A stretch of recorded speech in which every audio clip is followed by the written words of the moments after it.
بسم الله الرحمن الرحيم الحمد لله وثناء الله والصلاة والسلام على رسول الله وأنا سلام على دمانتين ملك السود جوجتان سدان بلان قادي محربي مقال كان إن نوجه الله أرين صوماليا كصوبتي أو مقال كذا أصابتي أو أحكفسيها هراء أندو بين مقالك لكن وان كحوم هيو إيسو قلي واي ساك سو أروري إيه ساك مركان سو كعيان سو أبلود قري وإيسو قلي واي marka horta waxaan rabay si guud intaan kufsigaas u gelin gabdhaha horta weligooda la dhibi jiray fircoon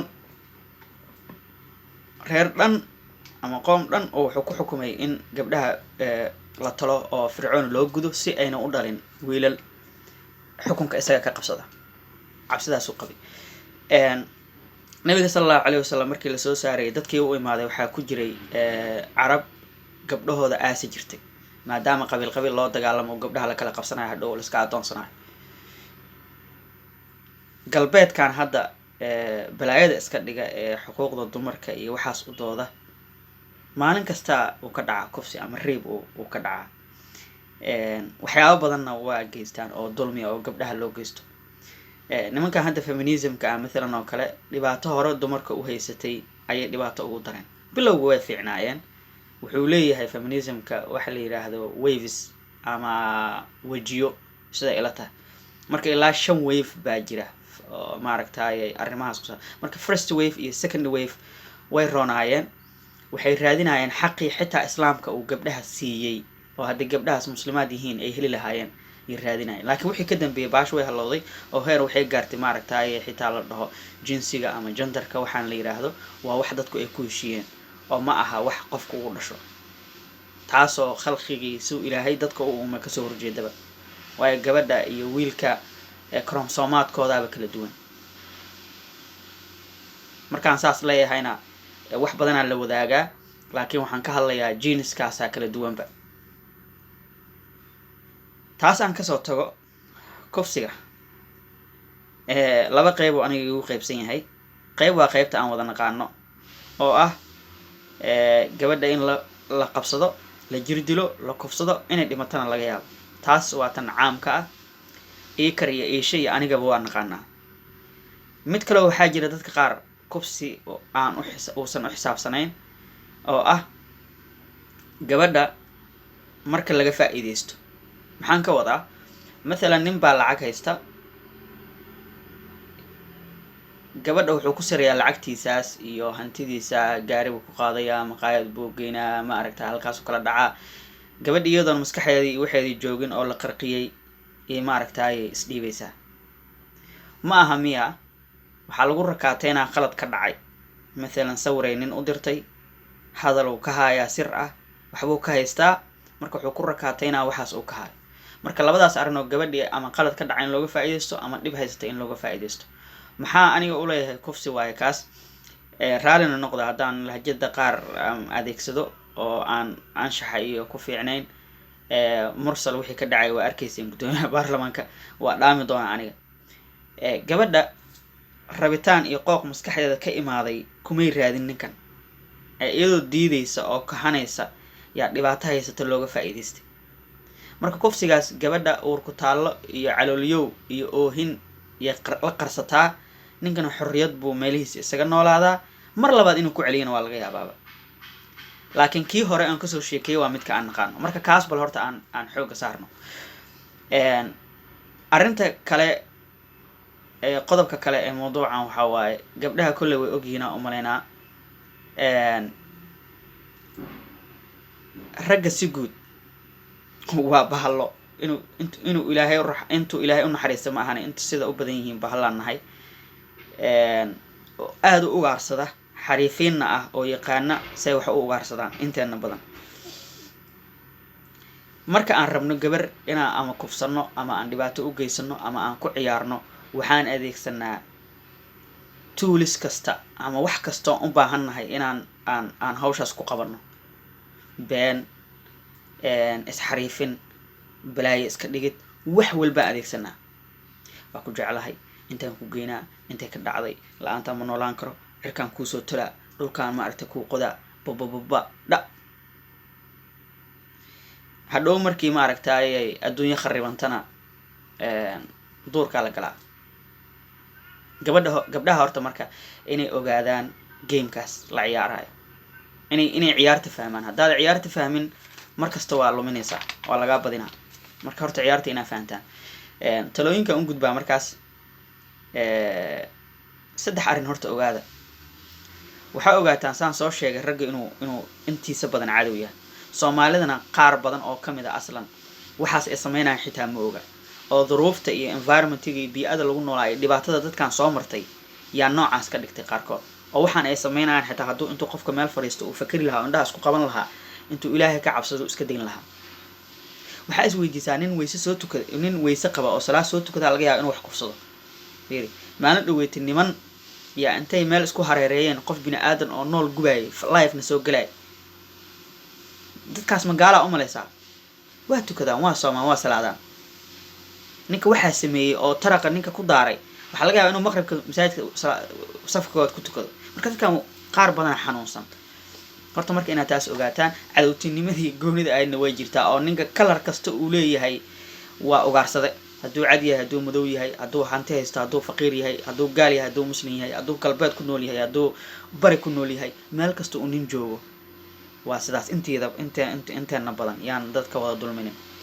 arrinta labaad ogaanaysaan waxay tahay, ninku hadduu masab ahaan kaa koreeyo ama lacag haysto ama aa u shaqayso ama ma aragtaayay hierarchigiina hadduu kala koreeyo noocuu doona ha noqdo,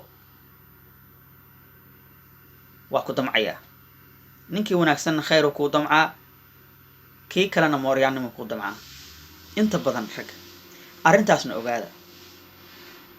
haddaad meel ka shaqayso iska ilaali ragga. haddaad ma aragtaayay shaaxa gado oo wiilal shirkad ma aragtaayay jooga aad shaaxa u geyso, dhufayskaaga ha kuu qodnaado. arrinta saddexaad oo ogaanaysaan waxaa waaye, ragga caanka ah, fanaaniinta, wariyaasha, dadka la midka ah way ka faa'iidaystaan saamaynta ay leeyihiin. gabdhahana way ku dulmiyaan, iyadana ogaada. waxaa ogtihiin waaye qaarkood, laakiin lama sheego. maskaxdana waxay og tahay ma qabatee, waxay qabataa waxa lagu celceliyo. oo ma aragtaay qur-aanka xataa waxay ku jirta xusuusiya. maaragtay xusuusintu waxay anfacaysaa dadka ilaahay rumeeyey. marka xusuusinay iga tahay.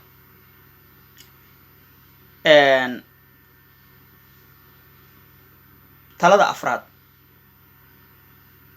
3 ogaada. midda afraad, weligaan inaanan ku dhalin ama aan kula dhalan, ha uusan aabahaa dhalin markaan saas leeyahay, ama aan ku qabin, hotel ha ugu tegin. hotel ha ugu tegin waxaan ka wadaa reer waqooyiga hotel waxay u yaqaanaan maqaayada caadiga, fahanti? taas kama wado, taas waa caadi. laakiin hotel waxaan ka wadaa nin meel uu degan yahay, guri uu degan yahay ha ugu tegin. ama hotel ha noqdo ama guri caadi ha noqdo, sideedaba. 5 ragga baabuurta leh, mathalan nin baa shukaansataa gaari buu leeyahay, gaarigiisa ha raacin. meel hebel ha ku balansantihiin, caasi aan soo qabsanaa dheh. arrinta 6, ragga aad la socotaan ha la kulmin xilli habeena. inaan shukaansataa habeen ha is arkina. galab, duhur, ma aragtaayay meel publiga isku arka, kadibna soo kala taga. gaarigiisana ha sii raacin, hana soo raacin. waayo waxaa dhici karta inuu ka faa'iidaysto arrintaas oo ama ku afduubo ama si kale ay dhacdo. dad qofna ha aaminina. qodobka 7, markaad nin la kulmayso dhar adag xiro. 5 jeemis 6 jeemis waxaa xiran karta dhar adag. adaa garanaya, isdabar. hubna boorsadaada kusii rido. mindi, mudac waxaa heli karta. wax walbaa dhici kara. dhufayskaaga isaga kaa qodnaado. 8 wax akhriya. waxyaabahan haddaa barataan waxaa laga yaabaa ninka body languagekiisa iyo calaamado gudguduudan wax la dhahaa jira, oo markay wax dhici rabaan lagu garto. roob markuu soo socdo, dhulkaa madow noqda, jawigaa madow noqda, daruuraha ma aragtaa isciijiya, kadibaa dabayl yar imaataa, kadibuu roobka imaadaa. sidaas lamida waa xaalad kasta. wax walba oo dhacaya waxay leeyihiin waxyaaba ka horeeyo oo aa wax ku fahmi kartid. haddaa marka wax akhrisidoo wax baratid oo isdejisid, waxaas waa fahmi kartaa. markay bilowdaan marka meesha kasoo cararaysaa. 9 haddaa awoodaan oo tabar ahaan aa awoodaan, meel aad ka helaysaanna ay jirto, waxaan martial artska la yidhaahdo ama difaaca nafsiga la yidhaahdo barta. talooyin marka aan rabay inaan usoo jeediyo gabdhaha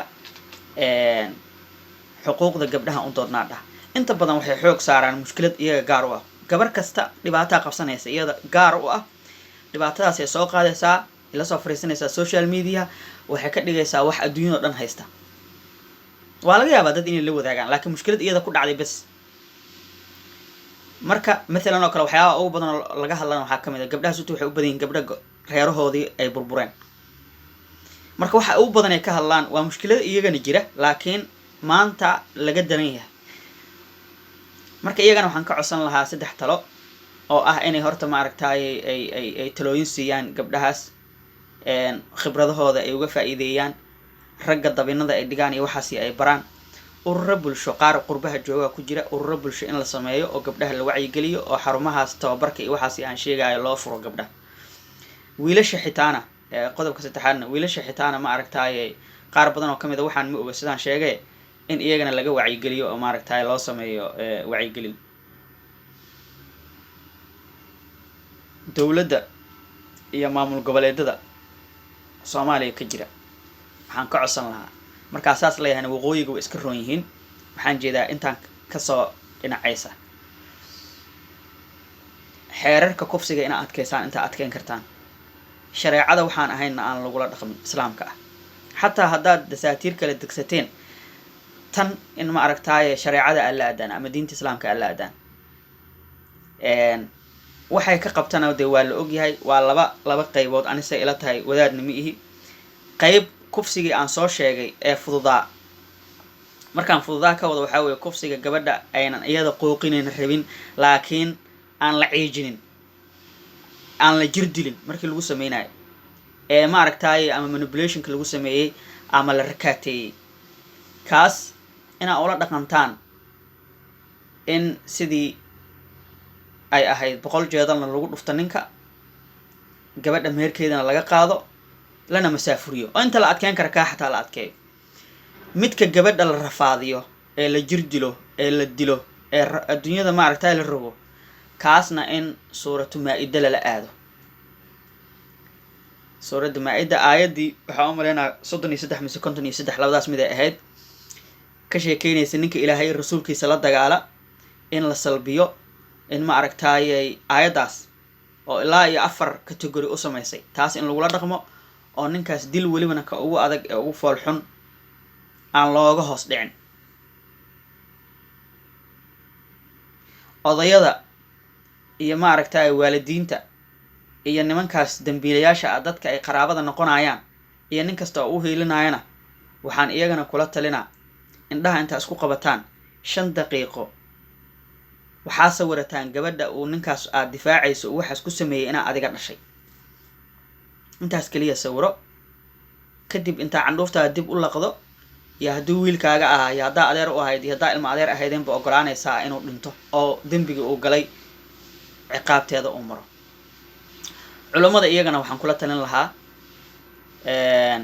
nabiga sallallahu alayhi wasallam wuxuu yiri diintiina tajdiidiya macnaheedana maaha in la bedelo waxaa waaye in xilli kasta oo la joogo ay muslimiintu ka harin oo lala socdo adduunyada noocay u socoto adduunyadana maanta waa aragtaan saban aakhira la joogaa wax walba oo iblis uu lahaaya fudud wax walba oo wanaagsanaana way adag yihiin noocay doonaan ha noqdaan marka adduun iblis ma aragtay maskaxda dadka ka qabsaday yaa la joogaa markaas idinkana soo jeesto oo meesha ka sheekeynaysaan oo ma aragtay muxaadaraadkiina iyo khudbooyinkiina jimcaha ah ka sheekeynaysaan lacagta baradhada lagu gato iyo ma aragtay 3,000 sano 4,000 sano wixii dhici jiray taariikhaas inta ka hadlaysaan ama ka hadlaysaan wanaaga ma aragtay ay leedahay in xajka la aado waxaas dadku way akhrisan karaan wax wanaagsanna waa ma wanaagsana mali laakiin iyadana waxa sameeysan waxa taaganna ka hadla maalmahan kufsi baa jiro kufsigaas aad uga hadla dadka ka wacyi geliya muxaadaraadkiina ku soo dara khudbooyinka jimcaha ku soo dara dhibaatooyinka ay leedahay u sheega sidaas sameeya ugu dambeyn haddaan ilaahay ka cabsano oo diinteena iyo shareecadeena ku dhaqanno waxa ma imaanayaan gabadha hadday aayadihii quraanka ahaa raacdo axaadiista nabiga raacdo wiilkana sidaas oo kala sameeyo maba imaanayso in maaragtay meel cidla la isla tago, ma imaanayso maaragtay in gabadhii ay isbihinbihiso, ma imaanayso waxaan oo dhan ma imaanaya. marka waxa godka kugu ridaaya ee dembiga kuu keenaya ee dhibaatada kuu keenaya wiilow iska daa, gabadhay iska daa. gabdhahana bal dhufaysaa qoteen. anigu maanta gabdhahaasaa muhiim ii ah. waxaa jirtay aayad sheegaysa in gabdhaha ayna jarjarin codkooda oo aboowe iyo ihii iyo uhu ayna dhihin. sababta loo leeyahayna waxaa waaye aayaddaa sii socoto sii dhahaysa si ninka jiran oo qalbiga ka xanuunsan uusan idiin damcin. nimanku waa waalan yihiin. haddaa xataa maaragtay walaaltinimo iyo fical khayr iyo wanaag u samayso waxaa niyaddooda gelaysa inaad rabtido oo qooq ku hayo. marka waxaas dhan garta, lineskanasoo dhan garta. waxaas qaarkood waa ogtihiin. waxaan ka cudur daaranaa haddaan khalad sameeyey, waxaan ka cudur daaranaa haddii maaragtay uu ila taraaraxay oo meelo aan loogu talagelin aan ka hadlay. waa muuqaal aan isku dayaayay in maaragtay waxay ila tahay gabdhahaas aan kula taliyo. sii sheergareeya, dadka la wadaaga. asalaamu calaykum waraxmatullahi wabarakaatu.